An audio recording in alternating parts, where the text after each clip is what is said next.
Hello friends, आज मैं आपके साथ इकोनॉमिक्स का एक और टॉपिक लेके आया हूँ और टॉपिक का नाम है नीति आयोग वर्सेस प्लानिंग कमीशन। इन दोनों में क्या फ़र्क है वो चीज़ डिस्कस करेंगे। इन दोनों में इनकी वर्किंग में और इनके कामों में क्या क्या फ़र्क है, ये शॉर्ट वीडियो में मैं वो डिस्कस करने की कोशिश करूँगा। चलिए शुरू करते हैं। NITI Aayog work as an advisory body और थिंक टैंक। नीति आयोग का काम है सिर्फ एडवाइस करना और थिंक टैंक, सोचना क्या होगा कैसे होगा।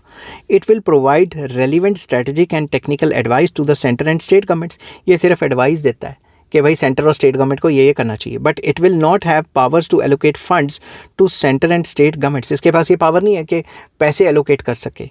This power will be vested in finance ministry. ये पावर फाइनेंस मिनिस्ट्री को दी गई है नीति आयोग के अंडर। नेक्स्ट आ जाता है planning commission. Planning commission enjoyed the power to allocate funds to centre and state governments. तो प्लानिंग कमीशन के पास पूरी पावर थी कि वो सेंटर गवर्नमेंट और स्टेट गवर्नमेंट्स को एलोकेट कर सकता था funds. It also worked as an advisory body. ये एडवाइजरी बॉडी भी थी, मगर जो नीति आयोग है वो तो है ही advisory body. So the work of planning commission was more comprehensive. जो प्लानिंग कमीशन का काम था वो ज़्यादा बड़ा था। सेकेंड पॉइंट आ जाता है नीति आयोग में, role of state governments is expected to be more significant than their role in the era of planning commission.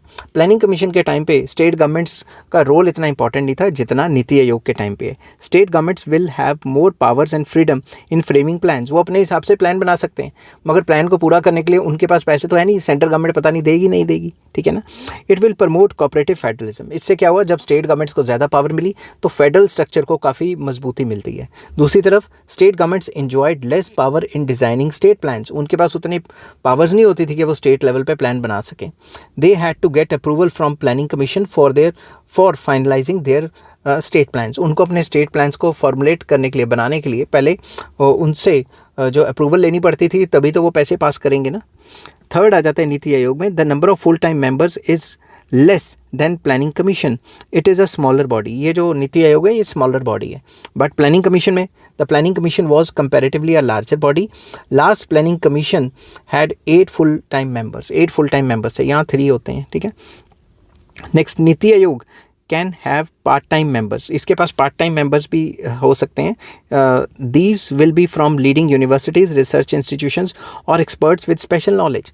But planning commission had no provision for part time members. उनके पास जो planning commission है उसके पास part time members की कोई provision नहीं था।